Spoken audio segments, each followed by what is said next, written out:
आज हम पढ़ रहे हैं यूरिन फॉर्मेशन। यूरिन फॉर्मेशन के 3 मेन प्रोसेस है जो नेफ्रॉन के अलग-अलग भागों में चल रहे होते हैं। पहला है ग्लोमेरुलर फिल्ट्रेशन, दूसरा रीअब्जॉर्प्शन और तीसरा ट्यूबुलर सिक्रेशन। ग्लोमेरुलर फिल्ट्रेशन जो होता है, पहला स्टेप होता है यूरिन फॉर्मेशन का। इसमें ब्लड फिल्टर होता है ग्लोमेरुलस के थ्रू और इसी को हम कहते हैं ग्लोमेरुलर फिल्ट्रेशन। हमारी जो किडनी होती है एवरेज 1100 से लेकर 1200 ml ब्लड को फिल्टर करती हैं पर मिनट, जो कि एक वेंट्रिकल के कार्डियक आउटपुट के 1/5 पार्ट के बराबर होता है। ग्लोमेरुलर कैपिलरी ब्लड प्रेशर के कारण ब्लड फिल्ट्रेशन होता है इन 3 लेयर से।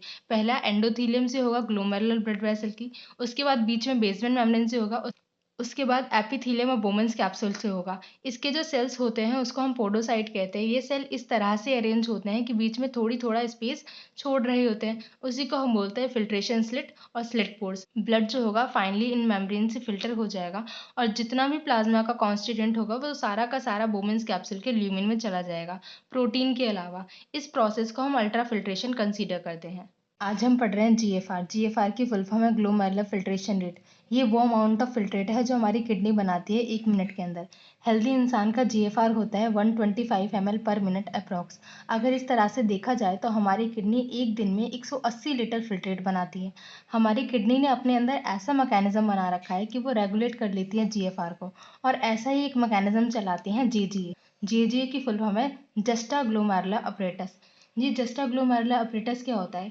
जहाँ पे डीसीटी और आफरेंट आर्टेरियल कांटेक्ट में आ रहेंगी उस जगह पे सेलुलर मॉडिफिकेशन होगी। उसी स्पेशल सेंसिटिव रीजन को हम जेजीए कहते हैं। जब जीएफआर डिक्रीज हो जाएगा नॉर्मल से तो ऐसी कंडीशन में एक्टिवेट हो जाएंगी जेजी सेल्स। जेजी सेल्स कहाँ होती है? जेजीए के अंदर ही होती है और ये रिलीज करेंगी रेनिन। रेनिन क्या करेगा? बढ़ा देगा ग्लोमेरुलर ब्लड फ्लो को, जिससे जीएफआर बैक टू नॉर्मल आ जाएगा। आज हम पढ़ रहे हैं यूरिन फॉर्मेशन। यूरिन फॉर्मेशन के 3 मेन प्रोसेस है ग्लोमेरुलर फिल्ट्रेशन, रीअब्जॉर्प्शन और ट्यूबुलर सिक्रेशन। आज हम पढ़ेंगे रीअब्जॉर्प्शन और ट्यूबुलर सिक्रेशन। रीअब्जॉर्प्शन में क्या होता है? हमारी किडनी एक दिन में 180 लीटर फिल्ट्रेट बनाती है, जबकि जो यूरिन रिलीज होता है वो 1.5 लीटर होता है। इसका मतलब 99% जो फिल्ट्रेट है वो रीनल ट्यूबल्स में ही एब्जॉर्ब्ड हो जाता है। इसी प्रोसेस को हम रीअब्जॉर्प्शन कहते हैं। नेफ्रॉन के अलग अलग सेगमेंट्स में जो ट्यूबुलर एपिथेलियल सेल्स होती है वो रीअब्जॉर्प्शन कराती है एक्टिव और पैसिव मैकेनिज्म से।